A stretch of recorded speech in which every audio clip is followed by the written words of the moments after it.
Ce vote des Nations Unies, eh bien, ce vote aux Nations Unies, le 29 novembre 1947, on le sait, il va donner lieu à une proposition.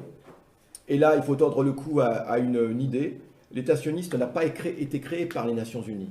L'État d'Israël n'a pas été créé par les Nations Unies. On voit ça écrit partout, c'est absolument faux. Les Nations Unies n'ont pas le droit de créer des États. N'ont pas le droit de créer un État.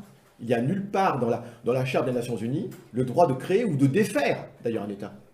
Ou de défaire un État. C'est une proposition de partage. Les Nations Unies peuvent faire des propositions. Et d'ailleurs, c'était fait au niveau de l'Assemblée générale des Nations Unies, non pas au niveau du Conseil de sécurité. Et vous savez qu'aux Nations Unies, c'est le Conseil de sécurité qui prend des décisions qui ont quelque sorte, qui peuvent être appliquées, y compris par la force. Mais là, c'est une décision de l'Assemblée générale des Nations Unies. La proposition de partage de la Palestine. Rien n'obligeait les Palestiniens à accepter cette résolution. Alors déjà, au plan juridique.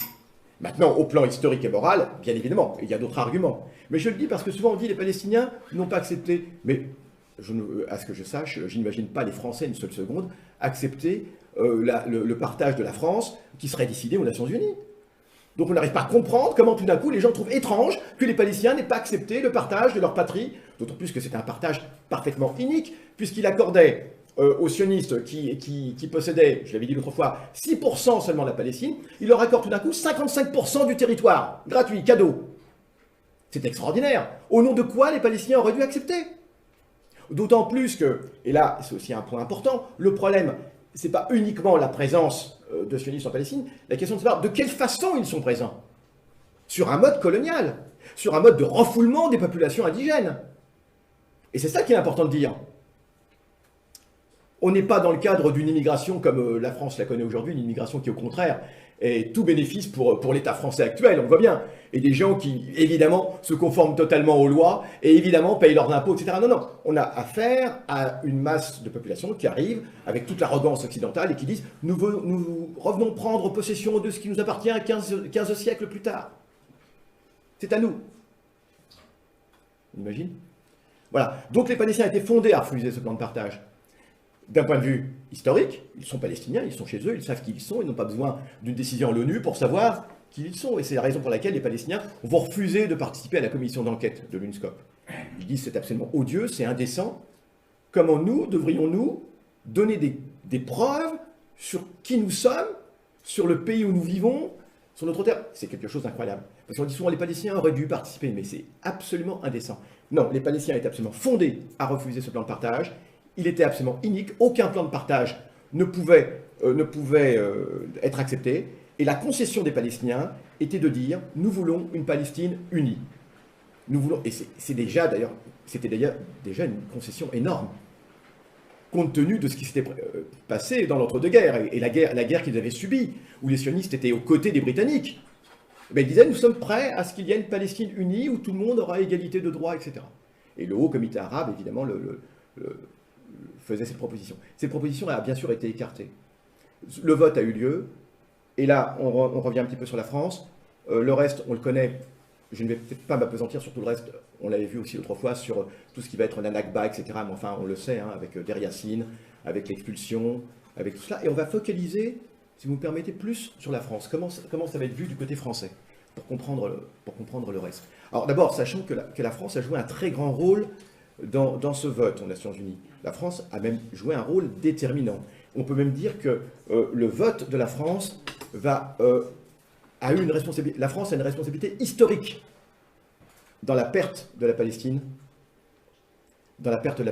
Elle a eu une responsabilité historique. D'abord parce que son vote va entraîner le vote d'autres pays plus petits qui traditionnellement votaient comme la France. Pourquoi? Parce que vous savez que depuis de nombreux siècles, depuis François Ier, hein, la France avait hérité dans la région de prérogatives, d'un certain nombre de droits. Donc il y avait un lien particulier. La France avait un droit de regard sur les chrétiens d'Orient. D'accord? La France avait un droit de regard sur les chrétiens d'Orient. C'était un accord qui avait été passé entre Soliman le Magnifique et François Ier, donc comme je l'avais dit. Et au terme de cet accord, la France pouvait intervenir dans la région, avait un droit de regard. Donc traditionnellement, la France, qui était considérée comme la fille aînée de l'Église, eh bien finalement, un certain nombre de pays qui étaient un petit peu d'inspiration catholique, eh bien regardaient souvent vers la France lorsqu'il s'agissait de voter, lorsqu'il était question de Jérusalem, lorsqu'il était question de tout cela. Et donc on regardait un petit peu vers la France, et du coup, eh bien, le vote de la France était vraiment attendu. Au premier tour, alors, je ne vais pas passer les détails, au premier tour, ce fameux vote des Nations Unies, les sionistes n'ont pas obtenu la majorité. Et là, il va y avoir une entorse totale au droit, c'est aussi un des nombreux dénis de justice qu'il va y avoir. On va refaire un second tour. Alors, je ne vous passe les détails, on va refaire un second tour parce qu'on voulait absolument aboutir à un résultat positif pour les sionistes. Donc un deuxième tour, alors que, il faut quand même le savoir, le projet sioniste a été rejeté dans un premier temps. Il a été rejeté. Et du coup, eh bien, la France va intervenir, prétextant d'aider, etc., d'aider à trouver une solution entre tout le monde. Elle va permettre qu'on ait un jour de délai, etc., et ce jour de délai va être mis à profit par les sionistes pour faire se retourner certaines délégations, au contraire. Et faire davantage de pression pour que certaines délégations changent leur vote qui était négatif en vote positif. Ce sera le cas notamment pour les Philippines, ce sera le cas pour le Libéria, ce sera le cas pour Haïti, avec des menaces concernant le Libéria, de la part de Firestone, le fabricant de pneus, de ne plus acheter les VA du Libéria pour faire les pneus. Enfin, ce qui était une des ressources principales du Libéria. Bon, on pourrait citer avec Haïti la menace de se voir supprimer les aides de la part des États-Unis. Si ces pays-là ne changeaient pas leur vote en vote positif. Enfin, j'en passe, c'est les meilleurs. Toujours est-il qu'au second tour, eh bien, la France, votant pour le plan de partage, elle va entraîner derrière elle un certain nombre de pays, notamment les pays du Benelux, un certain nombre de pays d'Amérique latine, qui vont voter comme la France. Et le vote va être acquis. Mais ce vote lui-même est un déni totalement. Si tant est qu'on puisse considérer qu'il était légal. Mais évidemment, du point de vue des Palestiniens, ce vote même était absolument illégal. Absolument illégal. Et c'est ce que Jamal Bey Husseini, qui est le représentant à l'ONU, dira. Et l'expression, elle sera la suivante. Ce qui vient de se passer aux Nations Unies est un des plus grands scandales politiques de toute l'histoire. Et il a raison. Parce que le problème, on a vu auparavant des peuples en Abaïr de Haute prendre les terres, etc.